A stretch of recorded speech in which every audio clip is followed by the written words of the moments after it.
ఆదిత్య మహిళా డిగ్రీ కళాశాల ఆధ్వర్యంలో శనివారం కామర్స్ మెగా ఫెస్ట్ తేజస్ పేరుతో నిర్వహించారు. బీకాం ద్వితీయ, తృతీయ సంవత్సరం చదువుతున్న విద్యార్థులు ఈ మెగా ఫెస్ట్లో ఉత్సవంగా పాల్గొన్నారు. విద్యలో మెలకువలను పుస్తకాల్లోనే కాకుండా సొంత అనుభవంతో పలు ప్రాజెక్టులను రూపొందించారు.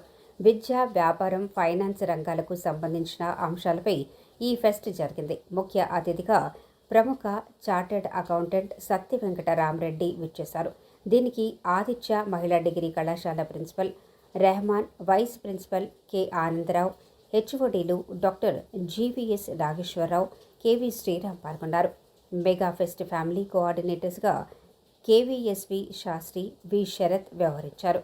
కళాశాల యాజమాన్యం సహకారంతో ఈ కార్యక్రమాన్ని విజయవంతంగా నిర్వహించారు. కళాశాల director SP Gangireddy, chairman Seshareddy, secretary Suguna విద్యార్థులను అభినందించారు. అమ్మాయిలకు కూడా ఉద్యోగం అవసరం, దాని మీద వాళ్ళు నిలబడాలనేటువంటి ఆలోచన కూడా వాళ్ళకి ఏర్పడుతుంది.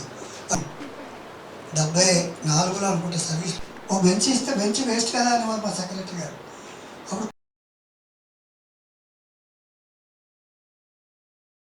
కాకుండా మరి ఇప్పుడు బీకామ్ గ్రాడ్యుయేట్స్ని కంప్యూటర్ బీకామ్ చేస్తున్నారు కాబట్టి మీకు సాఫ్ట్వేర్ సైడ్ కూడా మీకు మంచి ఉద్యోగ అవకాశాలు వస్తున్నాయి. గత 5-6 ఏళ్ళగా మన బీకామ్ గ్రాడ్యుయేట్స్ అందరికీ కూడా 95% క్యాంపస్ రిక్రూట్మెంట్స్ వస్తున్నాయి. ఏం కావాలంటే వాళ్ళకి వస్తున్నాయి, సాఫ్ట్వేర్ వాళ్ళకి వస్తున్నాయి, బీకామ్ వాళ్ళకి వస్తున్నాయి. అంతకంటే ఏం కావాలి? మరి ఖచ్చితంగా దీన్ని మనం ముందుకు తీసుకెళ్ళాలి. ఇక్కడ మీకు ఉదాహరణ ఇక్కడ ఉన్నాడు ఆయన. నేను బీకామ్ అయిన తర్వాత మరి సిఏ చేశారు, సిడబ్ల్యూ చేశారు, ఇప్పుడు ఎల్ఎల్బి కూడా కంప్లీట్ అవుతుంది. ఆయనకి పట్టుదల ఉండాలి మనిషికి. మనం ఇంకా ఎదగాలి అనే పట్టుదల ఉంటే సీఏ చేశారు. సీఏ తర్వాత ఎల్ఎల్బి ఎందుకు చేస్తున్నారు? ఎల్ఎల్బిలో ఉండేటువంటి లాస్ అన్నీ తెలిస్తే సీఏకి ఉపయోగం. ఒక ఇంటర్నెట్కి వెళ్ళాలంటే గంటకు 15 రూపాయలు అమ్మా. అప్పుడు మేము తీసుకుంది, నేను 2007 to 12 సీఏ చేశాను. ఆ టైంలో మేము ఇంటర్నెట్కి వెళ్ళాలంటే గంటకు 15 రూపాయలు. సో ఒక నాలెడ్జ్ ఏదైనా చేయాలంటే కూడా, తెలుసుకోవాలంటే కూడా బయటకు వెళ్ళాలంటే అది. ఇప్పుడు మీకున్నది knowledge is at finger prints. Artificial intelligence ఏరియాలో ఉన్నారు మీరు. సో ఇంత రెల్మ్ ఆఫ్ ఏఐలో నార్మల్గా చదువుకుంటే అంత ఆపర్చునిటీస్ అయితే బయట లేవమ్మా. ఎందుకంటే AI replacing the human beings now. Just take an example, నేను మా అబ్బాయిని హాస్పిటల్ తీసుకెళ్ళి ఒక మెడికల్ రిపోర్ట్ అప్లోడ్ చేస్తే it replaces the doctor also, it gives me the advice also. So AI అంత టెక్నాలజీగా డెవలప్ అయిపోయింది. We are living in a global village. మన ఎక్కడికి వచ్చిన నా క్లయింట్స్ అమెరికాలో ఉన్నారు, లండన్లో ఉన్నారు, వేరే డిఫరెంట్ ఏరియాస్లో ఉన్నారు. సో ప్రొవైడింగ్ సర్వీస్ ఫ్రమ్ అనబర్తి అక్రాస్ ద వరల్డ్. సో అంత టెక్నాలజికల్ అడ్వాన్స్మెంట్లో ఉన్నాం. సో మీరు ఏదో నార్మల్గా బీకామ్ కంప్యూటర్స్ వేసి బయటకు వస్తే ఏదైనా మంచి జాబ్ వస్తుందంటే ఆ జాబ్ అనేది పర్మనెంట్గా ఉండకపోవచ్చు. So be careful with AI technology.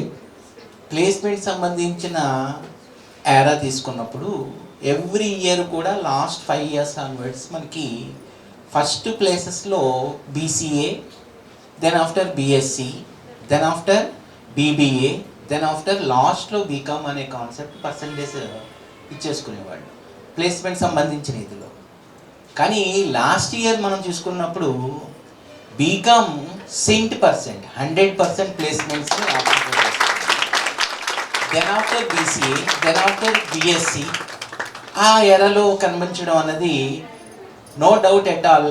Already ఇచ్చేసిన ఒక ప్లాట్ఫామ్ని 100% అవైల్ చేసుకుంటున్నారు. డైరెక్టర్ గంగిరెడ్డి గారి దగ్గర నేను చదువుకున్నవాడిని అయితే ఆయన నాకు గాడ్ ఫాదరు.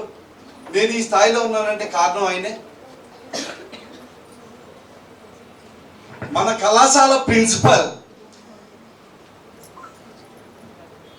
రెహమాన్ గారు నాకు పూర్వపు విద్యార్థి. ఆదిత్య రాజీవ్ గాంధీ డిగ్రీ కాలేజీలో ఒక స్టూడెంట్. అలాగే 2004 నుంచి 2007 వరకు మన కళాశాలలో 14 మంది బాయ్స్ ఉండేవారమ్మా. 21 members గర్ల్స్ స్టూడెంట్స్తో 2003లో స్టార్ట్ చేశారు కామర్స్ అండ్ మేనేజ్మెంట్. సో ఆ సెకండ్ బ్యాచ్లో మన రామారెడ్డి. డయాస్ అంతా ఎంచుమించు నాకు గురువు గారు శిష్యులు. ఇంతకంటే ఏం కావాలి జీవితానికి?